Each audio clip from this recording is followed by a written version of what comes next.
iniciamos nuestro noticiero institucional Nortiambiental CNP Suroeste.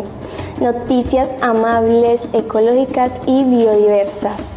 Este es un microproyecto pensado y creado por y para cada uno de ustedes, el cual hace parte de la propuesta pedagógica llamada Cátedra del Suroeste. Nuestra intención es dar a conocer la importancia ecosistémica, la riqueza hídrica, la magnífica biodiversidad y actividades antrópicas que poseen algunos de los municipios de la región. Vamos con nuestros titulares. Los ecosistemas, reservorios de distintas formas de vida. Socioecosistemas, una estrategia que integra las actividades sociales, económicas e industriales.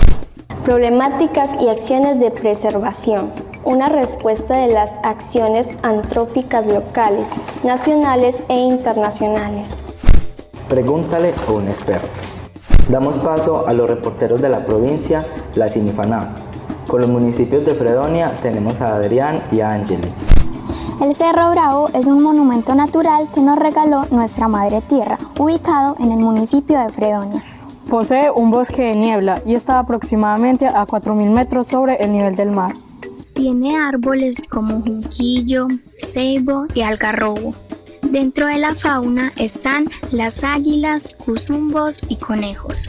Esos caminos eran muy pendientes porque eso primero tenía uno que subir las personas colgadas. A eso le hicieron unas escalas y unos volcanes que se fueron, eso se llevó las escalas ya. Las personas que viven más cerca de Cerro Bravo son los habitantes de Vereda, Buenos Aires, ubicada en el municipio de Fredonia, las cuales se sustentan gracias a la siembra de café y el ganado. Algunos de los problemas que hay en el municipio de Fredonia debido al Cerro Bravo son los deslizamientos por las fuertes lluvias. Han disminuido el turismo por mal estado de las vías para subir al cerro y también los derrumbes que afectan a veredas y hasta municipios vecinos. Cerro Bravo es un monumento natural rico en biodiversidad. También tiene una red local que depende de sus recursos. Unas problemáticas que tiene son los deslizamientos y la disminución del turismo. Algunas maneras de arreglar estos problemas son mejorar la infraestructura vial, implementar medidas de mitigación de deslizamientos, fomentar el turismo sostenible y trabajar con la comunidad. Y con los municipios de Amagá y Titiribí, allí nos acompaña María Isabel. En Titiribí tenemos la Reserva Natural La Candela. Esta reserva cuenta con dos tipos de bosques, premontano y de niebla, que se encuentran a los 2.100 metros sobre el nivel del mar. Se caracterizan por su humedad y sus altas precipitaciones. Este ecosistema cuenta con una flora y fauna representativa, con variedad de aves, entre las cuales están el ermitaño verde, barranquero andino y el gavilán pollero. También hay mamíferos como la tamandúa y el tigrillo, fauna que caracteriza este territorio. Algunas especies de flora que se encuentran en este territorio son el guayacán amarillo y la susana de ojos negros, flora que contribuye mucho a la alimentación de los animales nectarívoros. La Reserva Natural La Candela se caracteriza por su nacimiento de agua, que sustenta al municipio de Titiribí y algunas veredas aleñadas como la Ultramina, Falda del Cauco, San Judo y Sitio Viejo y El Balcón. Dentro de la reserva podemos encontrar el corredor ecológico, que contiene las áreas estratégicas para la conservación de la fauna y la flora del municipio. Mediante charlas guiadas buscan generar conciencia para la protección de los ecosistemas, en concordancia con la Ley 2027 del 2024. Todo un corredor de importancia, un corredor ecológico-biológico, donde nos ha permitido que la fauna que estaba pues permanezca en el tiempo y a la vez haya una repoblación de más especies en la zona, como lo estamos evidenciando, tanto en mamíferos, fauna en mamíferos como en aves. Tenemos una superpoblación de interés. En cubrimiento con la provincia de San Juan, donde está nuestro compañero Caritas Con, en los municipios de Jardín y Andes. Entre los municipios de Andes y Jardín, específicamente en el río San Juan, Este es importante para la subregión de los dos municipios, ya que hay problemáticas importantes y beneficios importantes también. La calidad del río San Juan se puede evaluar mediante índices bióticos que son el índice EPT, efemerópteros, clecópteros, tricóptero, y el índice BMWP, que lo clasifica en 4 clases: buena, muy buena, crítica y muy crítica. Los ribereños se sustentan del río bajo la actividad de la minería artesanal, como la búsqueda de pepitas de oro. También se practica la ganadería, la pesca y el turismo recreativo. El río San Juan es muy importante para los dos municipios, Andes y Jardín, ya que hace parte de la biodiversidad y bioecología de los dos municipios. Y también hay problemáticas muy críticas y beneficios que aportan al municipio de Andes y Jardín. Pues no todo es malo, ya que la diversidad de los dos municipios es muy buena gracias al río, ya que hay especies de fauna silvestre que crecen junto al río, que son las orquídeas, y son un emblema importante. En Hispania está Sebastián Cogollo. En Hispania, el río Pedral es una de sus principales fuentes hídricas que abarca la planta de tratamiento, donde luego es distribuida por las diferentes viviendas del municipio. Para entrar a este río desde el municipio de Hispania, se debe ingresar por el sendero que está a 5 cuadras del parque principal, específicamente detrás del cementerio. Este río lo utilizan los hispaneños para realizar actividades en familia, disfrutar de los hermosos charcos y los maravillosos espacios ambientales. También se practica la actividad agrícola, donde se cultiva café y caña brava, y la ganadería porcina. Con respecto a la flora, se evidencia una gran cantidad de árboles que sirven como hábitat y reservorio de algunas especies. En los últimos años, la Mesa Ambiental del municipio, en colaboración con Cora Antioquia, realizaron un proyecto de protección de este río por las graves problemáticas ambientales generadas por las actividades turísticas y los residuos de las aguas sucias de las fincas. Gracias a este proyecto, Hispania cuenta con agua potable para el consumo de su comunidad hispana. Esta parte del río Pedral en Hispania tiene una cátedra de investigación realizada por la Alcaldía Municipal de Hispania, que nos puede informar sobre el cuidado de este. En el municipio de Hispania contamos con una cuenca hidrográfica del río Pedral.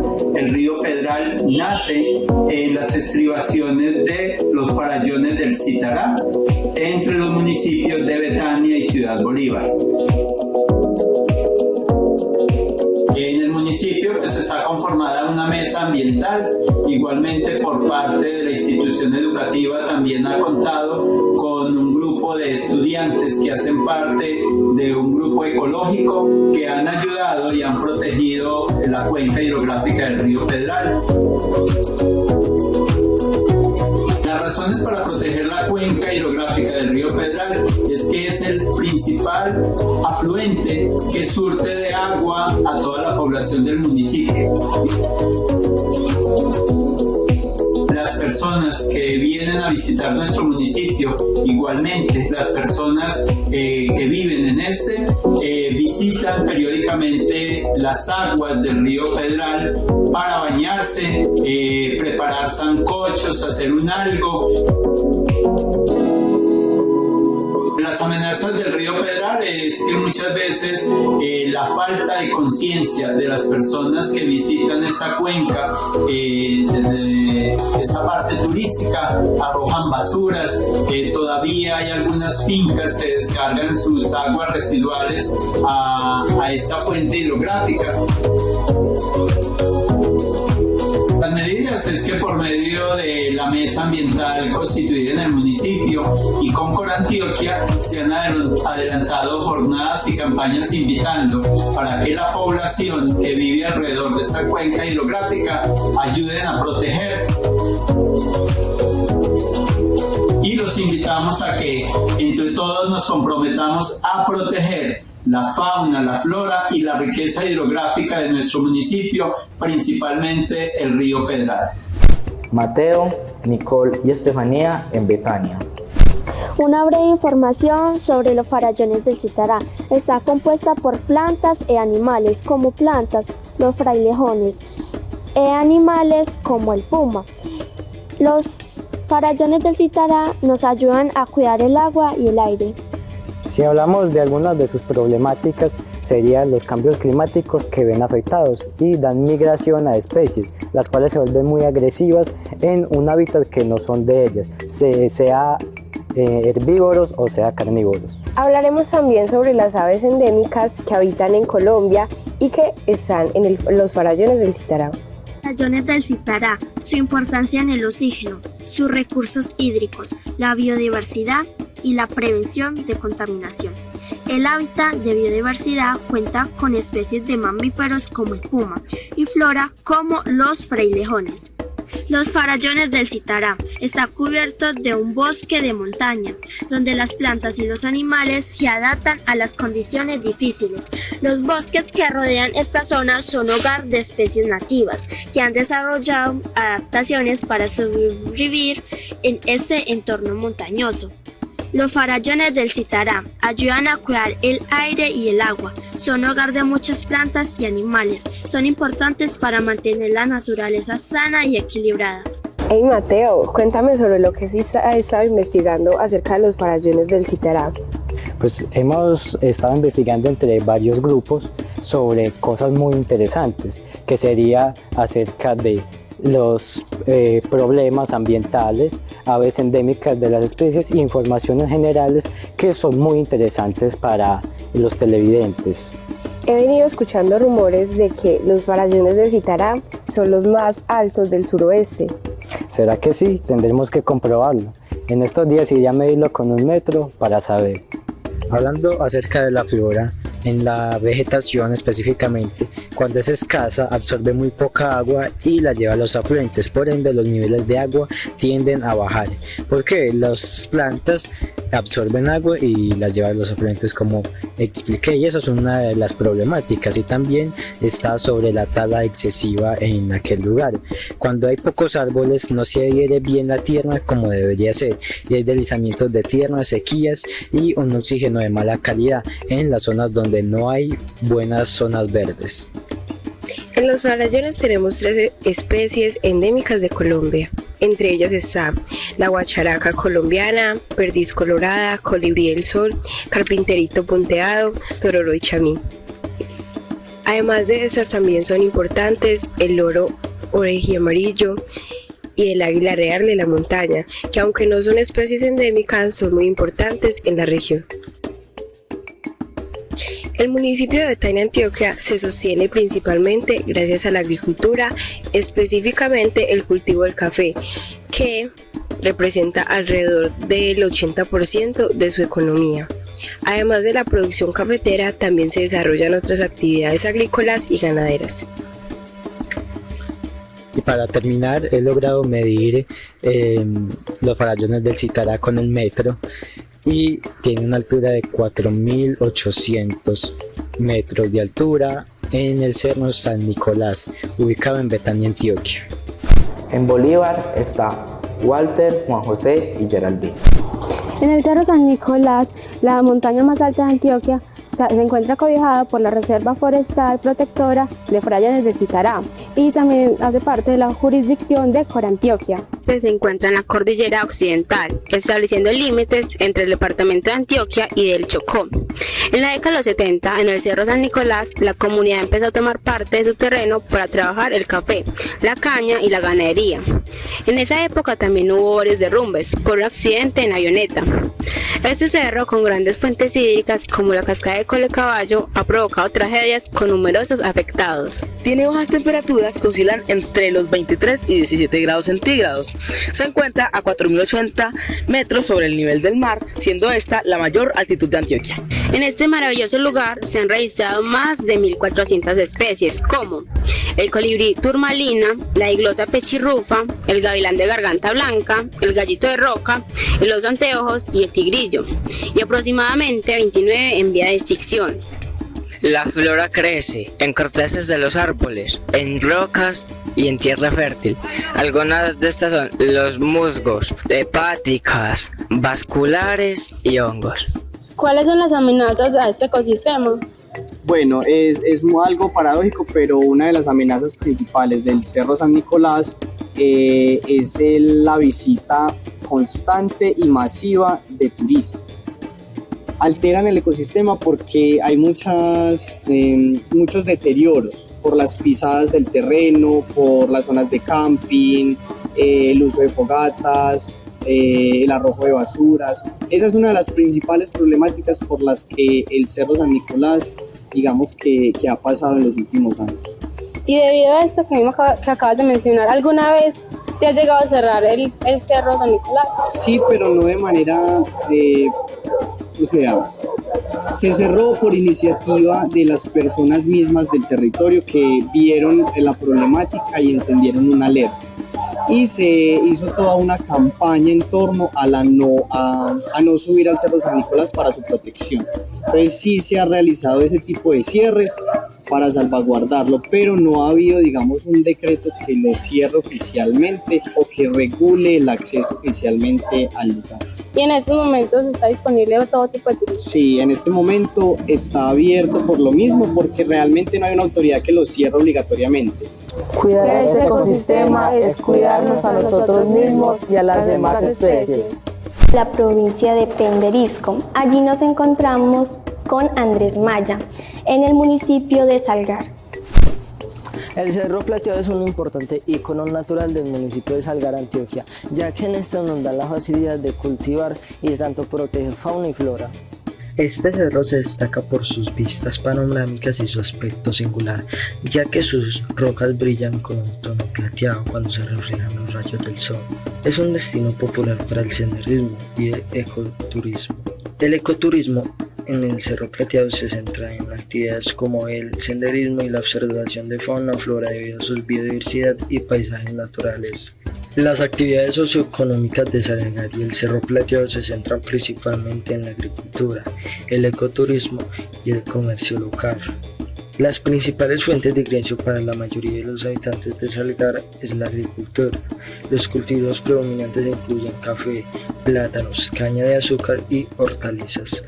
En Salgar la infraestructura vial es deficiente y dificulta el transporte de productos. Faltan oportunidades laborales especialmente para los jóvenes. La agricultura enfrenta desafíos ambientales como la deforestación y el uso excesivo de pesticidas que afectan el ecosistema.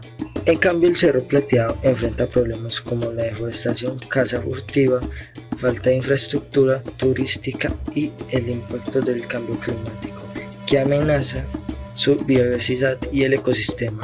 El municipio de Salgar y el Cerro Plateado son importantes tanto ecológicamente y culturalmente en Antioquia, Colombia y el mundo. Damos paso a los reporteros de la provincia de Cartama, con los municipios de Jericó, Pueblo Rico, Valparaíso, Támesis, Caramanta y La Pintada. Adelante, compañeros. Presentamos uno de los lugares más atractivos de Jericó y Pueblo Rico, la Reserva Natural Las Nubes. Hay que hacer un recorrido de 40 minutos, pasando aproximadamente de 1.800 a 2.300 metros sobre el nivel del mar. La reserva se divide entre bosques de niebla y áreas de guadua. Pueblo Rico tiene ecosistemas que van desde los bosques montanos hasta los páramos con flora como eucalipto y frailejón y fauna diversa, incluyendo jaguares y águilas. Es parte de áreas claves de conservación como los bosques montanos del sur de Antioquia. Jericó, con bosques húmedos premontanos y montanos, alberga especies endémicas como la Magnolia spinali y la Bromelia puya rondani. Su fauna incluye 232 especies de aves y mamíferos como el tigrillo. Ambos municipios son esenciales para la biodiversidad de la región y requiere protección. En abril de 2022 se presentaron estudios sobre el Cerro Las Nubes en Jericó, financiados con 40 millones, propusieron soluciones para riesgos de deslizamiento y avenidas torrenciales que costarían más de 20.000 millones de pesos. Las obras beneficiarán a 1.500 personas directamente y a 10.000 indirectamente. También se han creado normas para el cuidado de la flora y la fauna. Según la Corporación Autónoma del Centro Regional de Antioquia, Corantioquia, nos ha dado el acuerdo número 372, donde nos aprueba el manejo distrital y manejo integral de los recursos de la nube trocha capota, en el cual nos deja 3 normas claras que debemos tener en cuenta para el cuidado de esta gran reserva natural, por lo que debemos proteger mucho estas zonas que son gran riqueza en biodiversidad. También la segunda norma es el cuidado a las fuentes hídricas, ya que sabemos que esta es la mayor fuente de agua de estos 3 municipios. De acá salen todas nuestras reservas, la capota siendo la parte principal de la reserva de agua de Tarso, y ya las nubes le daría agua a Jericó y Pueblo Rico. Es muy importante tener esto en cuenta. Y la tercera es el manejo por el abuso de turismo. Tenemos que tener un manejo integral de las basuras, al ser una zona de un cuidado más exigente, en el que hay mucha gente, porque todos queremos admirar la belleza natural de lo que son las nubes. Debemos tener en cuenta el no arrojo de basuras y el cuidado en donde pisamos y no tratar de dañar lo que es ese ecosistema tan valioso. En Támesis, Antioquia, les hablaré sobre un ecosistema muy importante de esta área, la cual es la Cuchilla Jardín Támesis. Conoceremos sobre la limnología del territorio, comprendida por lagos, ríos, quebradas, arroyos y depósitos de agua. Es un lugar que se caracteriza por poseer un bosque nublado y montañoso. Dentro de las actividades socioeconómicas en la Cuchilla se encuentran el turismo con actividades como el senderismo y la agricultura en la siembra de pinos, eucaliptos y aguacate. En su fauna se puede observar especies sombrillas como oso de anteojos, puma, tigrillo, entre otros. Y en su flora se encuentran orquídeas, palma mecana y 7 cueros. Estas son una de sus grandes variedades. Rodrigo Echeverry nos va a hablar sobre la biodiversidad de dicho lugar. Lo que podemos llegar a concluir de la Cuchilla Támesis Jardín es que tiene varias problemáticas, como lo es el monocultivo, como el aguacate y el pino, y el turismo mal manejado. Entonces, cuando hablamos de que es un lugar caliente en biodiversidad, en el tema de la fauna, uno llama que hay unas especies sombrillas. Cuando son especies sombrillas, son especies que están como en la cima de la cadena alimenticia, pero que también, si uno encuentra esas especies, es lo que quiere decir que el ecosistema y la vida que hay debajo de ellas está en un nivel de conservación muy bueno, pues no existirían esas especies sombrillas. Y no hay una, hay muchas especies sombrillas acá. Entonces, por eso es que, bueno, nosotros no sabíamos que esa montaña era tan valiosa. Saber que eso es de los 20 lugares más mega biodiversos del planeta, y no lo sabíamos, pues también es como muy triste, pero también ahorita es la oportunidad. Esta montaña está en algo así como para empezar a entender y resumir. Esto hace parte de los valles interandinos. Entonces hay valles interandinos desde Chile abajo hasta Estados Unidos. Estamos en los Andes, ¿cierto? Pero cuando estamos hablando de especies, esto hace parte de los valles interandinos del trópico. Entonces ya sacamos todo lo que es el norte y el sur extremos y estamos en la zona tórrida. Entonces ya hay unas condiciones muy diferentes, porque lo que está en el trópico es muy diferente a los valles interandinos, de donde están las latitudes extremas. Pero además de eso, estos no son los valles interandinos del trópico, estos son los valles interandinos del trópico conectados con el Chocó mega biogeográfico. Entonces es que en una línea recta muy corta encontramos bosque seco tropical, encontramos bosques premontanos, montanos y muy húmedos conectados con el Chocó. O sea que la biodiversidad acá es mucho más grande que el mismo Amazonas. Y uno dice, pucha, sí. En el Amazonas puede haber más cantidad de animales por la extensión y por todo eso, pero biodiversidad por metro cuadrado, esto lo supera con creces. Entonces eso nos pone, cuando hablamos de especies sombrillas, entonces estamos hablando de que aquí hay identificados buenos especímenes de osos de anteojos, hay pumas, hay venados, hay águilas crestadas, hay unas especies que son las superiores, y si eso existe es porque entonces debajo del puma, guaguas, armadillos, venados, cenotes, cuzumbos, ardillas, puercoespín, toda esa fauna pequeña de la que él se alimenta, pues si no podría estar. Y si está esta otra fauna es porque hay otro tipo de muchos alimentos de flora que ayuda a alimentar. Hola, el municipio de Caramanta está caracterizado por su clima frío y vistas maravillosas, y también por su gran biodiversidad que cuenta con varias especies de fauna y sus ecosistemas principales, los cuales son bosque de niebla, bosque de humo tropical y ecosistemas de ribera y humedales. Entre las variaciones de fauna están algunas de las más características, que son el armadillo, el guatín, el cuzumbo, la guacharaca y el gallito de roca. Pues mis palabras son a la alcaldía de Caramanta que por favor haga algo por los pocos ecosistemas que quedan en el municipio.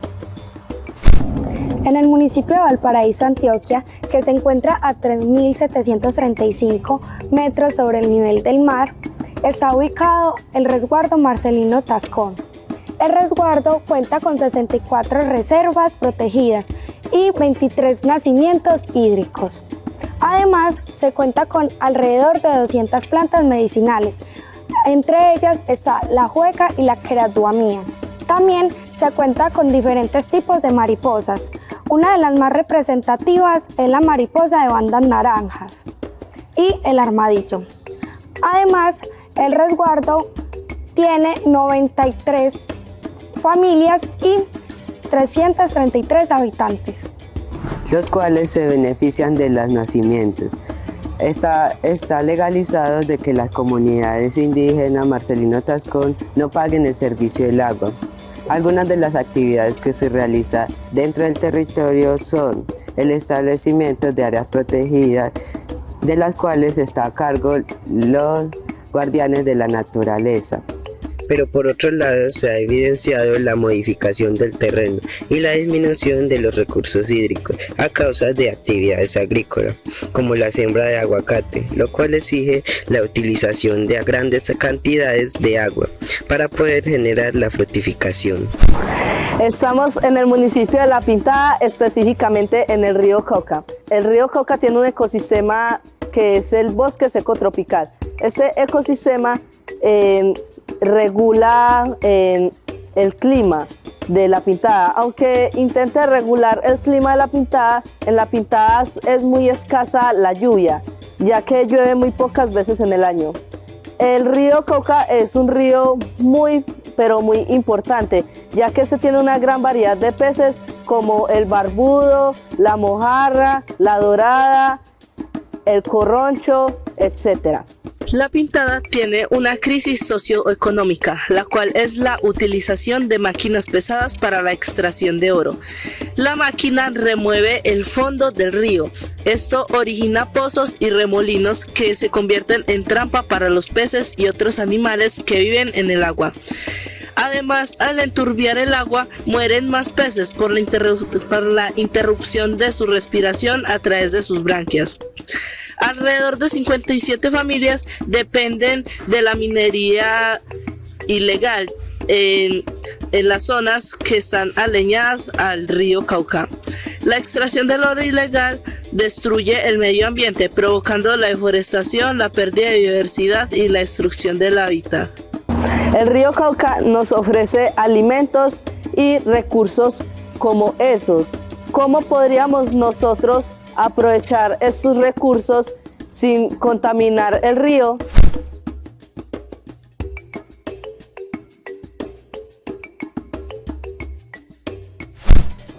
En Pregúntale a un experto, nuestro invitado de hoy es el ecólogo Juan Vélez. Juan, bienvenido a esta primera emisión de Nociambiental CNP Suroeste.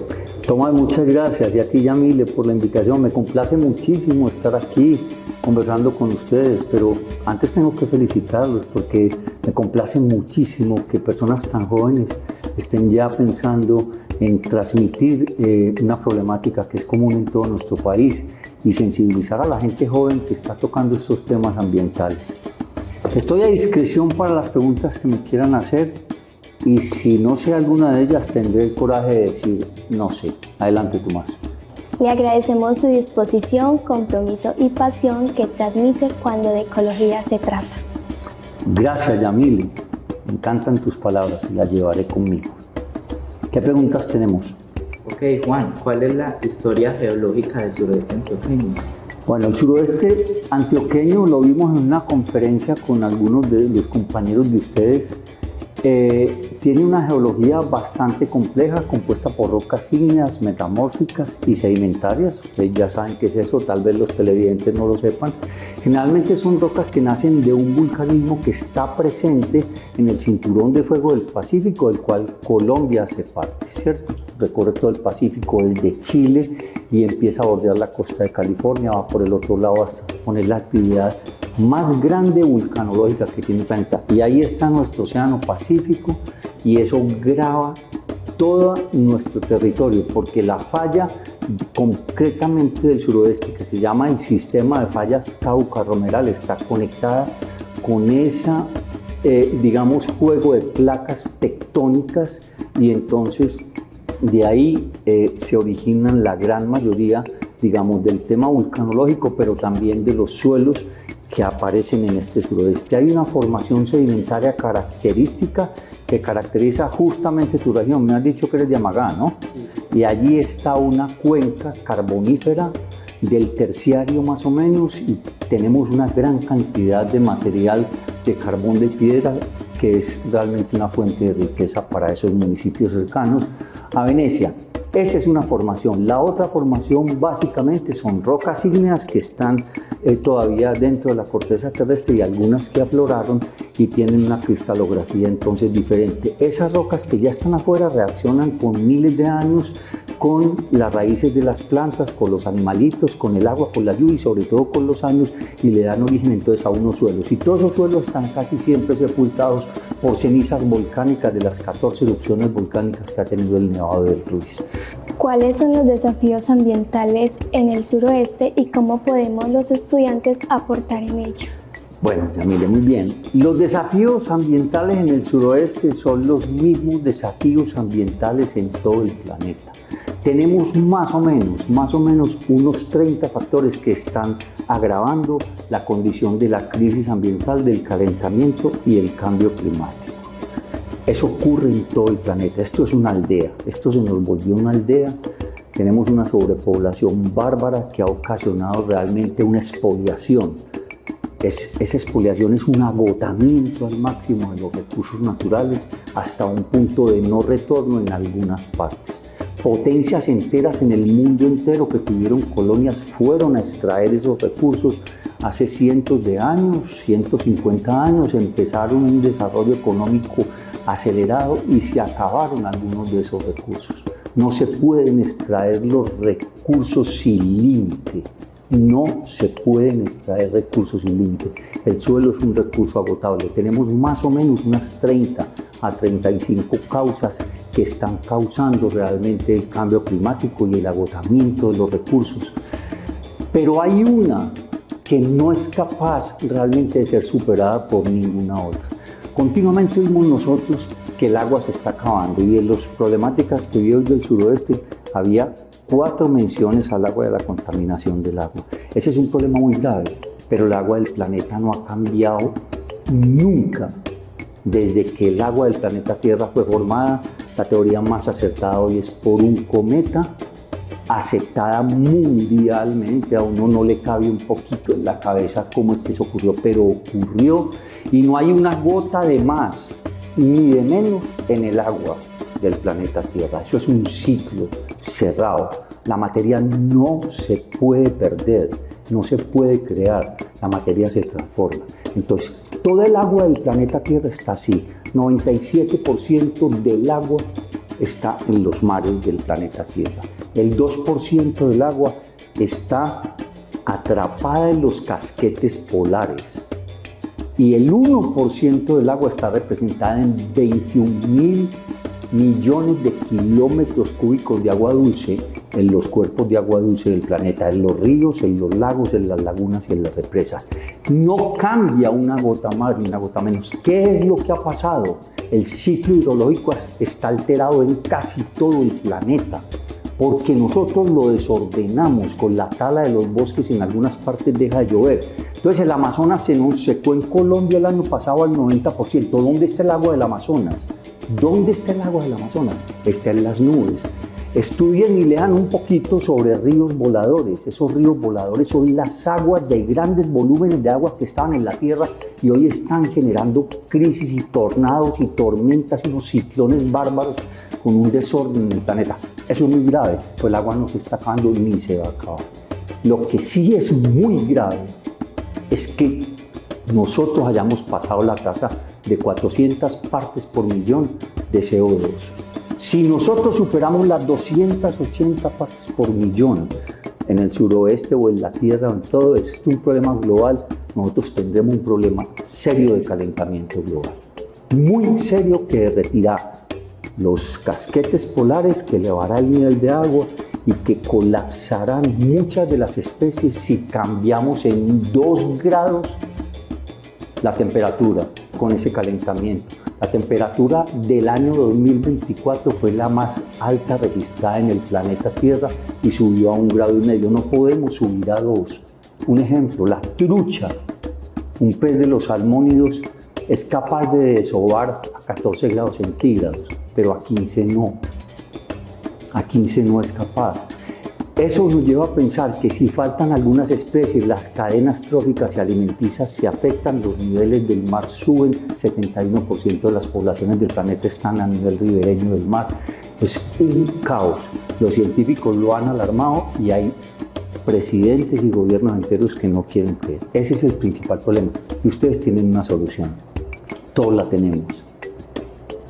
Y es disminuir el carbono.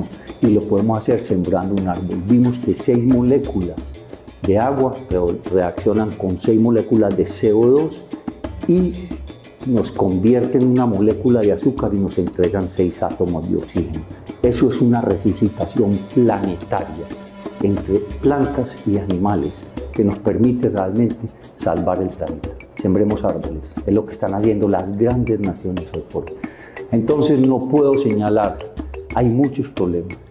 Hay destrucción de la capa de ozono, la ganadería de verdad también compromete mucho con el metano, el calentamiento global, porque en 12 años ese es un metano biogénico que en 12 años también se descompone, pero en los 12 años hay muchas cosas, pero ninguna como tener 425 partes por millón de carbono.